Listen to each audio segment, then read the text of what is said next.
Assalamualaikum warahmatullahi wabarakatuh. Sahabat-sahabat sekalian, teman-teman, saudara-saudaraku. Beberapa waktu yang lalu saya sudah membuat beberapa kultum, ya.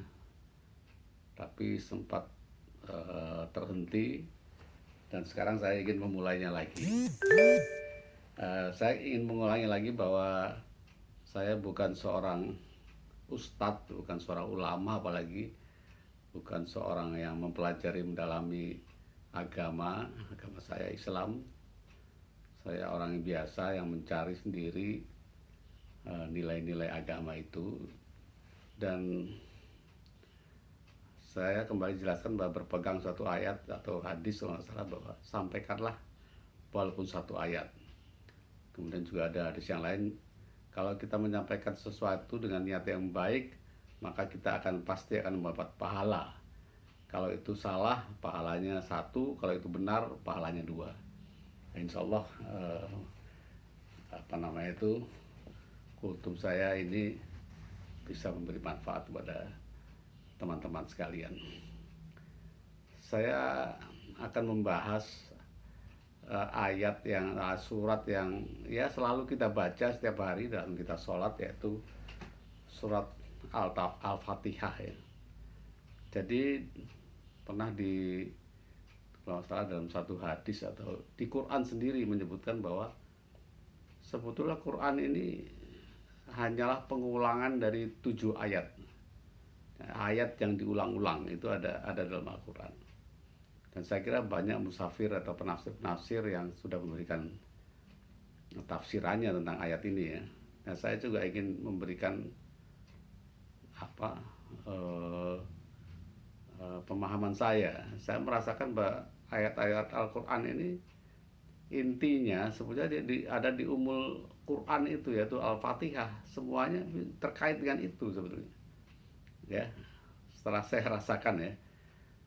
Jadi coba kita baca satu persatu, ya, 7 ayat itu. Diawali dengan Bismillahirrahmanirrahim, itu dibaca terus, itu pengulangan, karena setiap kali baca Quran ayat itu akan kita jumpai. Artinya dengan nama Allah yang pengasih dan penyayang. Kemudian yang kedua adalah Alhamdulillahirabbil alamin. Segala puji bagi Allah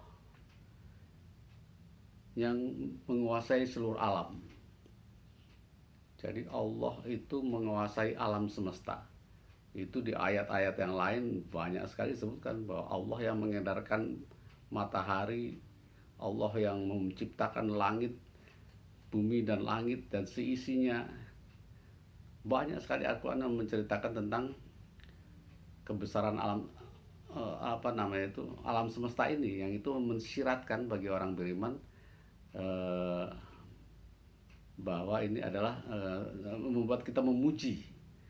Alhamdulillah, segala puji bagi Allah yang menguasai alam semesta, kehidupan manusia, hewan, langit, bumi, matahari berputar, malam dan siang, semua itu dalam kekuasaan Allah. Untuk itu kita mengucapkan pujian, ya. Kemudian yang Maha Pengasih, ayat kedua, dan Maha Penyayang. Ini juga yang paling penting, sifat daripada Allah yang selalu diulang-ulang, yang harus kita sadari. Allah itu Maha Pengasih terhadap siapapun dan Maha Penyayang, ya, terhadap siapapun, umat manusia, seluruh makhluk-makhluknya. Itu dasar utama dari keyakinan kita dalam Islam. Ayat ketiga adalah pemilik hari pembalasan. Hari pembalasan adalah hari kiamat, hari di mana itu juz amma banyak bercerita tentang itu. Juz amma itu adalah ayat-ayat pendek di bagian akhir Quran, ya. Itu hampir semuanya menceritakan dengan dahsyatnya hari kiamat itu. Langit digulung, bintang-bintang berjatuhan, surga didekatkan, luar biasa mengerikan. Ini termasuk iman kita dan pengakuan kita bahwa itu semua itu adalah kuasa Allah. Dia yang menguasai di hari kemudian itu. Ini salah satu prinsip dari agama manapun sebenarnya, bahwa at the end ada hari akhir. Nah, itu semua melambangkan kekuasaan Allah. Nah, baru di ayat yang ke-5 itu tentang manusia. Bagaimana manusia itu harus bersikap. Hanya kepada Engkaulah kami menyembah. Yang manusia itu hanya menyembah dengan melihat kekuasaan Allah, dengan melihat penyayang. Kita hanya menyembah kepadamu. Dan juga hanya kepada Engkau kami mohon pertolongan, berserah diri. Karena dialah yang di dalam ayat kursi itu yang paling jelas bagaimana Allah itu mengetahui detail apapun yang terjadi. Mungkin aliran darah kita pun Allah mengetahui. Daun yang jatuh Allah mengetahui. Semua tercatat dalam kitab yang sempurna.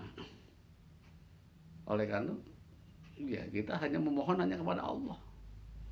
Karena Allah yang bisa merubah, bisa menolong, bisa membantu kita. Bukan yang lain, hanya kepada Allah. Terus ayat ke-6, tunjukkan kami jalan yang lurus. Ini karena lemahnya manusia. Nah, kita harus selalu memohon kepada Allah jalan yang lurus. Sebagai konsekuensi karena banyaknya godaan. Di setiap detik, di setiap saat, di setiap waktu, tempat itu godaan dari setan itu hadir dalam pikiran kita, dalam pandangan kita, dalam tindak tanduk kita. Oleh karena itu senantiasa kita harus memohon untuk diberi petunjuk. Dan permohonan itu tidak cukup sekali. Sholat kita sehari 5 kali. Karena iman kita itu tidak stabil, sehingga perlu dicas terus di setiap waktu-waktu tertentu yang telah ditetapkan oleh Allah Subhanahu wa taala sebenarnya. Yaitu orang-orang yang telah Engkau beri nikmat. Ya, jalan orang-orang yang telah Engkau beri nikmat. Itu jalan yang benar itu pasti penuh dengan nikmat. Bukan jalan-jalan yang Engkau murkai. Ini juga banyak di dalam Quran itu jalan contoh-contoh orang-orang yang dimurkai Allah. Bukan itu. Karena jahatnya, karena zalimnya, karena sadisnya, karena sombongnya, itu yang dimurkai Allah. Dan juga bukan jalan orang yang tersesat. Tersesatnya mungkin Allah tidak murka, tapi jalannya salah. Nah, itu juga bukan itu. Ya, mudah-mudahan biasanya orang yang tersesat itu, kalau orang yang baik akan diberi petunjuk, ya. Kalau sifat-sifatnya baik, kalau dia tersesat, maka dia akan diberi petunjuk yang benar. Tapi kalau orang udah dimurkai, nah itu sudah susah mendapat petunjuk itu. Itu tadi orang yang sifat-sifatnya jahat, ya, memfitnah, zalim, ya, berbohong, menyenang-nyenangkan diri, bermegah-megahan, itu semua jalan yang dimurkai Allah. Nah, kita harus tahu itu apa jalan yang dimurkai Allah itu. Tapi jalan, dan bukan pula jalan orang yang tersesat. Nah, ini yang selalu kita doakan. Dalam sehari minimal 5 kali kita membaca Al-Fatihah ini. Insya Allah dengan kita menekuk mendalami ayat-ayat Al-Fatihah ini, bagi saya petunjuk itu ada di ayat-ayat yang lain. Kalau kita runtut itu maksudnya pasti ada di salah satu 7 ini. Apakah tentang Allah yang Maha Kuasa, apakah hari akhirat, apakah orang yang dimurkai, apakah orang yang berdoa memohon petunjuk. Nah, kita selalu memohon petunjuk. Sebetulnya inti Quran hanya itu aja. Jadi kalau orang mau tahu soal bagaimana politik Islam, itu sebenarnya intinya ya 7 ini aja. Niat yang baik, meyakini hari akhirat, kekuasaan Allah, dan seterusnya. Jadi mungkin untuk kali ini sekian dulu kultum dari saya. Terima kasih. Assalamualaikum warahmatullahi wabarakatuh.